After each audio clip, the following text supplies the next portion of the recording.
आमे आज गोटे आक्वारियम प्रोजेक्ट करवा। तो ये प्रथम आम कौन करिया गोटे फिश स्प्राइट नवा।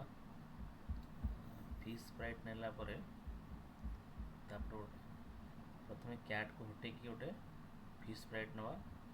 तापर बैकग्राउंड अंडर वाटर गोटे बैकग्राउंड देदेवा। तापर फिश की कोडिंग करिया पेन क्लिक टी। तापर कौन करिया आमे ताकू शो करिया। तो शो हो गला। तापर आम कौन करिया तार 10टा क्लोन करिया। तो ताकू रिपीट 10 करदेले। तापर create a clone of my self. तापर आम ताकू रैंडम मूव करिया। तो गो टू रैंडम पोजीशन। तापर यार 4टा इमेज अच्छी। तो से फिश नेक्स्ट कस्ट्यूम आम देदेले। तो 4टा टाइप माछ हमको मिल।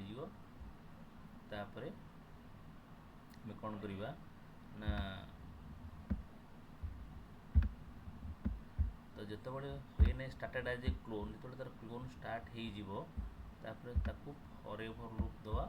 तापर आम कौन करिया ना मूव 2 स्टेप्स।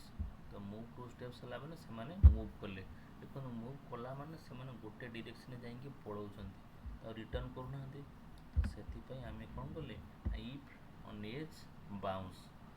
तो ताको आउ टिके रियलिस्टिक करने आम ताको माछ गुड़ा को टर्न करदेले।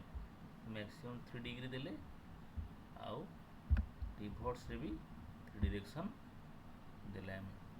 तापर कौन करिया आम ताको जदि रोटेशन स्टाइलटा तो लेफ्ट राइट करिया।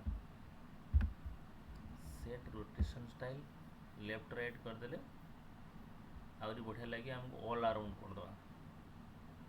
तो ऑल अराउंड आम करदेले।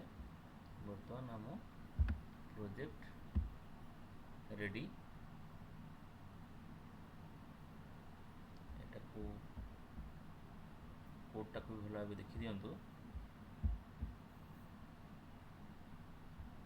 तो मुझे हाइट देती कहीं ना आम जो ओरिजिनल फिशटा से मूव करनी से फास्ट हाइट शो कली। तापर हाइड कली माने तार क्लोन माने एठी मूव करूछंती।